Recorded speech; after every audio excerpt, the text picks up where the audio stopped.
Well, good morning, everyone. I'm Natasha Brown, and we are interrupting your regular programming right now to bring you breaking news from South Jersey, where an enormous hole has opened up, causing part of a road to collapse in Mullica Hill. Let's listen in.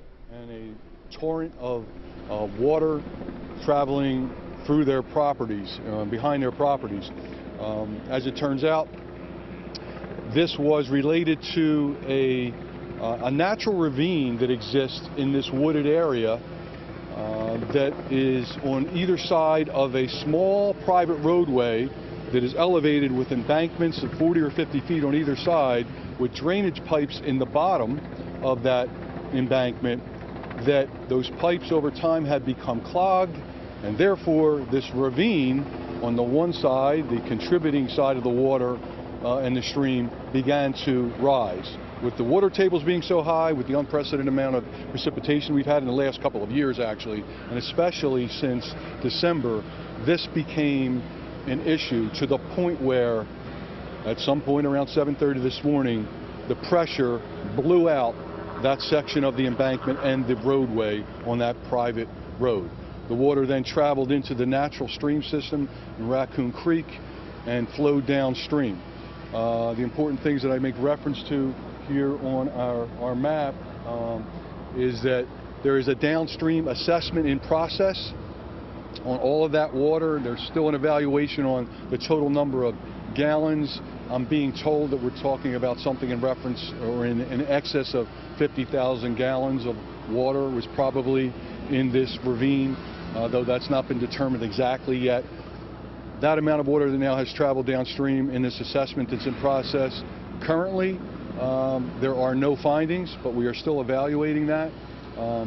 If you ever look at the map, you will see that we've referenced 4 structures, roadway structures, that we are now focused on securing and determining the structural integrity of.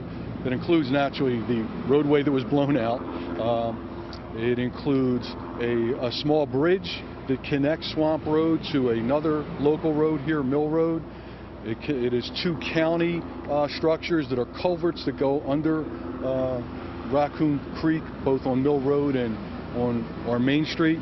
Those are all going and currently being evaluated. The focus going forward is, and from a priorities perspective, we are focused first and foremost on public safety. Those few residents, it's a very sparsely populated area, that were impacted by this. As of current assessment, there's been no harm to their actual property or their homes. However, their continuity of life is a focus of ours right now. No injuries whatsoever, but power is out, water service is out, so we are focusing on restoring them as we speak. Whether or not we will need to relocate them on a temporary basis or not, again, that is being evaluated as we speak. The second and most important priority is about utility restorations. As I said, those are ongoing.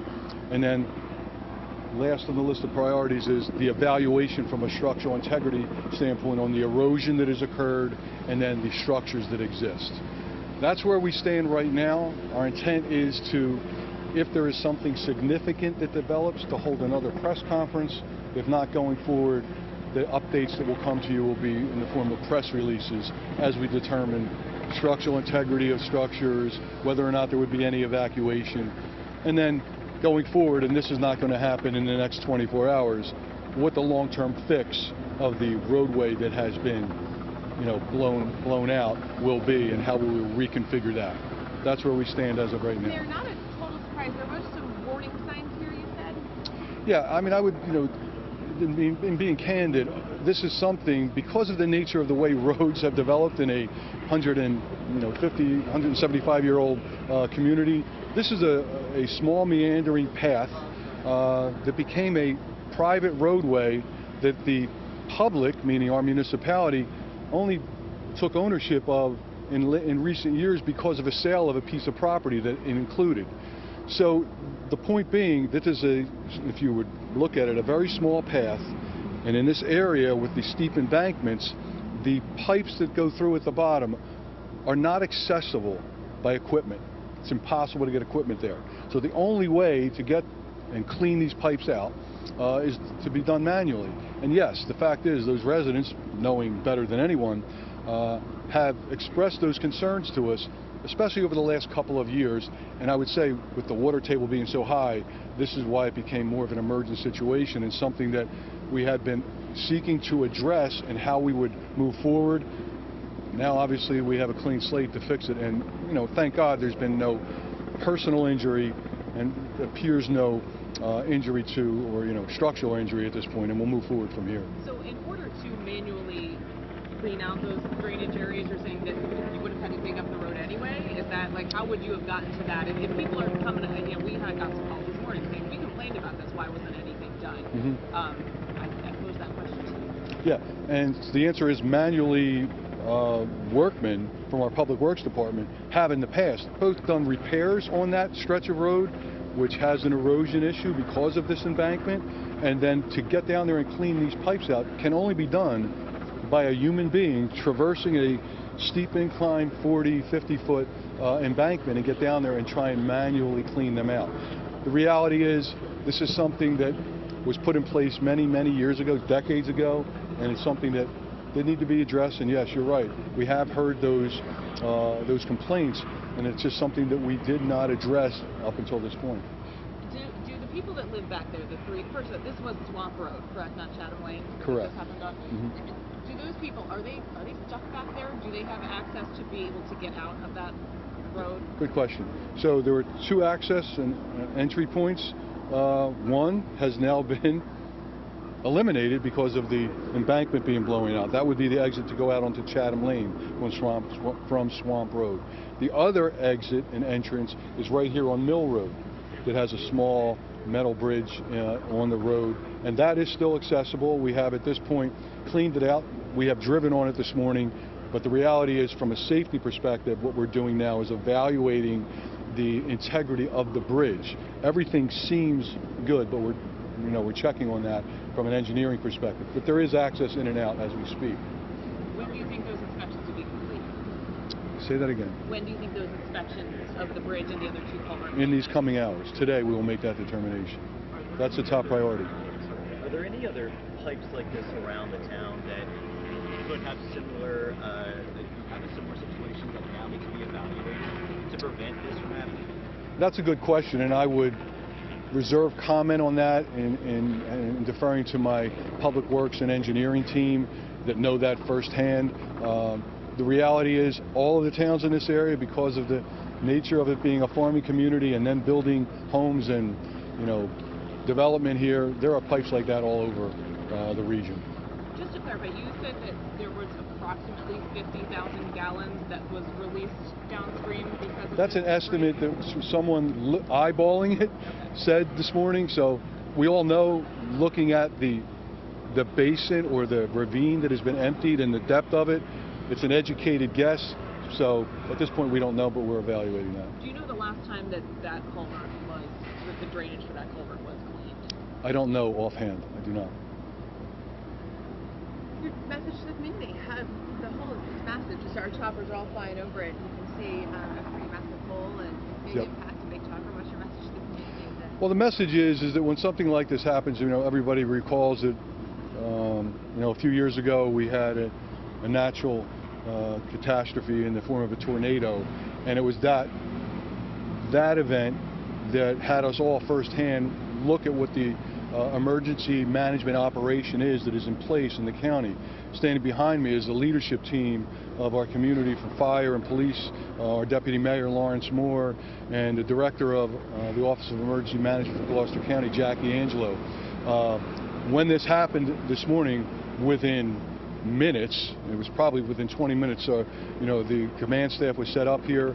The county has been working with us, with state officials, the utility leadership, to determine where we are, what needs to be addressed, again in the order of priorities: public safety, structural engineering evaluation, and then the fixes. So the message to the community is that when things like this happen, foreseen or unforeseen, there is a plan in place to address it.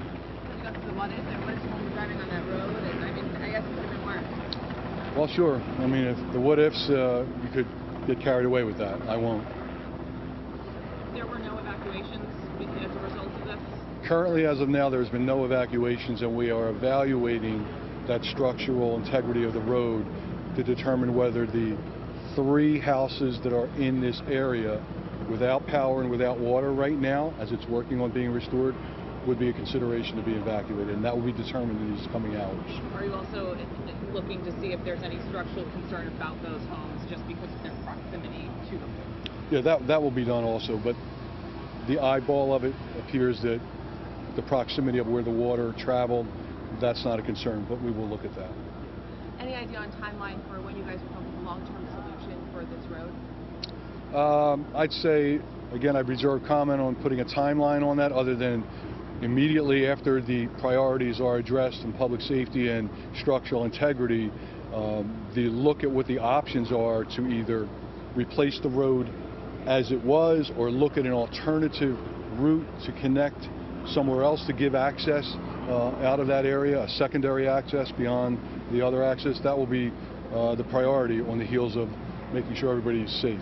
And timeline for how long this road will be blocked off and you guys will be out here today? All day today? For sure. Yeah, for sure today. Yeah. You called this a small road, a private road earlier. Does that fall under the municipality's jurisdiction to maintain it? There are. Who owns that and who is in charge of that? Good question, and not a black and white answer. Sections of the road are privately owned, and a section of the road is owned by the township. So we're. Which section did this happen? What sections did the whole.